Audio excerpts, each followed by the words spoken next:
제가 사실은 넷플릭스 끊고 디즈니로 넘어갈까 이런 생각을 했거든요. 그런데 넷플릭스 끊으려는 저의 발길을 붙잡은 한 사람이 있었습니다. 안녕하세요. 경제박살의 박연미입니다. 11월이 얼마 남지 않았는데요. 11월 4일 그리고 12일에 우리나라의 큼직한 글로벌 OTT 서비스 2개가 오픈이 됩니다. 4일에는 애플TV가 먼저 선보이게 되고요. 12일에는 그 유명한 디즈니 플러스가 드디어 상륙할 예정입니다. 국내 OTT들 긴장하고 있고요. 넷플릭스도 긴장감이 감돌긴 마찬가지인데 소비자 입장에서는 당분간 골라보는 재미가 있겠네요. 자, 일단 넷플릭스가 시장의 절대 강자인 건 맞습니다. 전 세계 글로벌 가입자가 2억 명 이상인데 아이디를 공유하니까 보통 여기에 곱하기 3명 정도가 더 보고 있다 이렇게 예상을 하시면 되거든요. 적어도 6억 명 정도가 넷플릭스를 시청하고 있다. 그런데 가입자가 3분기에 더 늘었습니다. 3분기에 한국이 만든 오징어 게임이라는 콘텐츠에 힘입어서 글로벌 가입자 수가 400만 명 이상 늘어났거든요. 매출도 지난해 같은 기간 대비 20% 가까이 증가했는데 디즈니 플러스 후발주자이지만 이쪽의 경쟁력도 만만치가 않습니다. 앞으로 5년 안에 최대 9천만 명까지 모아보겠다라는 목표를 벌써 이루고도 남았어요. 디즈니가 가지고 있는 가장 큰 장점을 생각해 보시면 역대 국내에서 흥행한 국내에서 탑 10 안에 들어가는 영화 흥행작 중에 3편이 디즈니 거예요.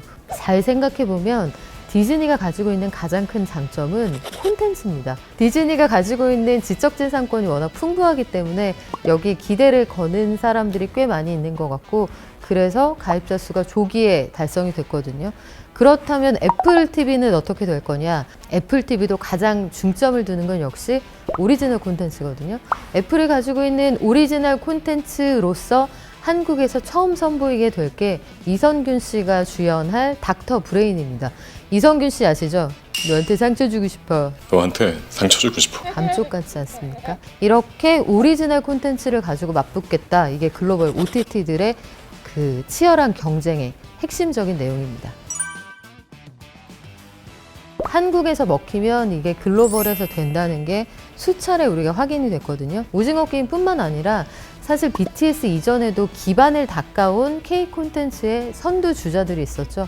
예컨대 보아, 그리고 타임, 세계를 움직일 백인에 2번이나 선정된 BC, 이런 분들이 차곡차곡 쌓아온 것들이 있었고 세계 3대 영화제에서 우리 수상 경력 이런 것들을 보면 꾸준히 쌓아왔던 그 어떤 것이 경제력과 코로나19라는 특수한 상황과 그리고 한국 사람들의 아주 세련된 안목 그리고 콘텐츠를 만들어내는 이 기술과 접목이 되면서 어느 순간에 빵 터졌다 이렇게 볼 수 있거든요. 사실 토종 OTT라고 한 카테고리에 묶고 있지만 그들별로도 사이즈가 다 다르고 그 주력 채널이 다르고 통신사냐 아니면 기존의 방송국의 콘텐츠를 가져오느냐 차별점이 있는데요. 그들도 역시 모두 관통하는 최대 공약수는 콘텐츠예요. 여고 출입반이랄지 유미의 세포들이랄지 이런 것들도 국내 토종 OTT들이 이제 만들어내고 있는 콘텐츠인데 이런 것들을 가지고 승부수를 띄우는 건 역시 여기에서만 볼 수 있는 특장점이 있어야 한다는 거거든요. 제가 최근에 스트릿 우먼 파이터에 꽂혀가지고 아이키가 남긴 명언이 있습니다. 넘버원 말고 온리원이 되자. 온리원은 넘버원이 아니라도 살아남을 수 있거든요. 아마 계속 새로운 걸 원하는 사람들이 있기 때문에 이 롱테일을 찾는 사람들의 수요에 맞춰서 새로운 OTT가 등장할 수는 있지만 아마 머지않아서 시장이 강자 둘에 약자 하나 이 정도로 좀 전 재편되지 않을까 이런 생각을 해보거든요. 과거로 시간을 한 20년 전으로 돌려보면 우리가 지금 메가포털로 사용하고 있는 네이버하고 다음에 후신인 이제 카카오가 있잖아요.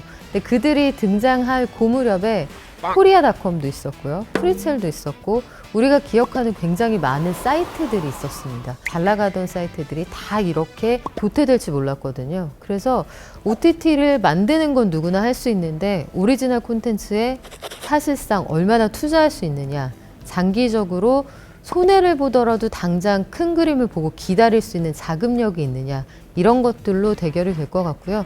결국은 시장을 독식하는 한두 개 업체가 이 시장을 재편하게 되지 않을까 이런 생각을 하고 있습니다. 우리는 쉽진 않겠죠. 예컨대 이거는 버스로 치자면 넷플릭스나 디즈니 같은 건 전 세계로 파이프라인을 꽂을 수 있는 대형 노선버스예요. 되게 많은 사람이 타서 되게 멀리 되게 많이 갈 수 있잖아요. 우리가 중형 버스에 마을버스 노선 정도를 확실하게 커버를 한다면 이것도 의미가 있는 일이라고 생각이 되고요. 이 단계에서 한 걸음 더 나갈 수 있다. 그러면 국내에서도 넷플릭스에 대적하는 OTT가 나오지 말라는 법은 없겠죠. 근데 그 과정이 녹록진 않을 것 같습니다. 폴라로이드 카메라 보면 필름을 판매하기 위해서 카메라라고 하는 껍데기를 끼워 파는 그런 세상이 되어 있는 그런 상황이거든요. 이런 방식으로 우리가 팔 수 있는 게 그 하드웨어 그 자체가 아니라면 그 안에 있는 콘텐츠를 팔면서 이 콘텐츠를 잘 즐기기 위해서 우리의 플랫폼도 함께 이용해 주세요라고 슬쩍 권할 수 있죠. 일단 일본 콘텐츠 도태의 가장 큰 문제점은 저는 내수 시장이 컸다는 점이라고 보거든요. 1억 명의 인구를 가지고 있으면 수출하지 않고 내수만으로도 산업의 기본적인 시스템을 굴려갈 수가 있어요. 일본은 너무 잘 살고 아시아에서 가장 먼저 발전했기 때문에 그들만의 그 축제에 도취되어 있었던 시기가 있었습니다. 그래서 잘하고 있는데 굳이 우리가 왜 이렇게 매너리즘에 빠지던 시기가 있었거든요. 근데 한국은 사정이 완전히 다르죠. 한국의 이 작은 시장만으로는 충분히 수익을 거둘 수 있는 그런 캐파가 나오지 않았거든요. 해서 글로벌로 시장에 대한 눈을 돌린 거고 1세대 아이돌부터 시작해서 끊임없이 문을 두드려서 지금에 이른 거니까 우리가 가지고 있는 건 큰 그림을 보는 눈, 그게 저는 가장 큰 경쟁력이라고 보고 결핍에서 비롯되었던 끊임없는 갈구, 열정 이런 것들이 결국은 우리의 힘이 아닐까 싶습니다.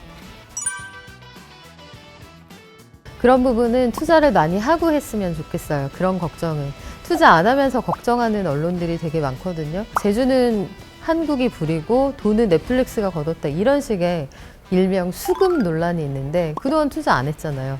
근데 넷플릭스는 4,400억 벌고 5,500억 한국에 쐈단 말이에요. 그 오징어 게임의 그 죽어가던 시나리오를 살려준 것도 역시 글로벌 플랫폼의 힘이었고 그 다음에 콘텐츠가 너무너무 좋으면 플랫폼들이 이제 이런 시대가 오겠죠.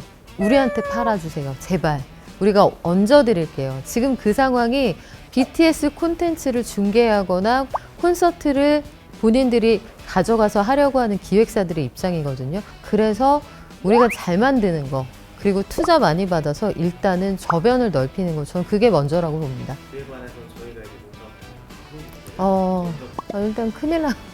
고민이 되죠. 고민이 되는데 프로그램 하나하나가 그 자체로 브랜드가 되는 시대가 오고 있잖아요. 뭐 이미 왔기도 하고. 예컨대 MBC PD였던 김영희 PD. 그 나는 가수다 만들고 나서 그 비슷한 포맷을 가지고 중국에 진출을 했었잖아요. 그러니까 제작자나 출연자나 뭐 연예인, 비단 연예인뿐만 아니라 방송인들도 본인이 가지고 있는 경쟁력이 있으면 그걸 가지고 이제 어디에나 팔 수 있는 시대가 됐어요. 그래서 방송국이 큰일 났다라는 건 그거는 사장님이 고민하시면 될 것 같고 우리는 콘텐츠를 열심히 만들도록 해요.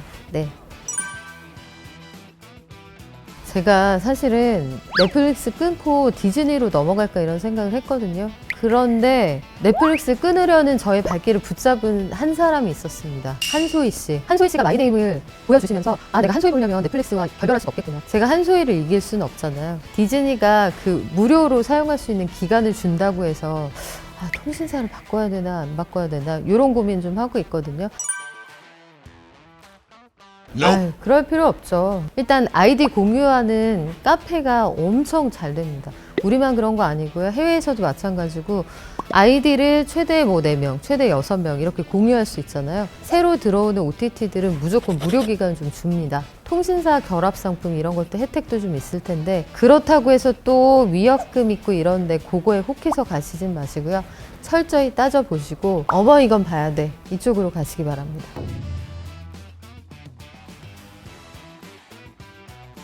앞으로 나올 콘텐츠 중에는 무조건 그 배우 송강 씨가 주연하는 그런 콘텐츠를 제가 정말 손꼽아 기다리고 있거든요.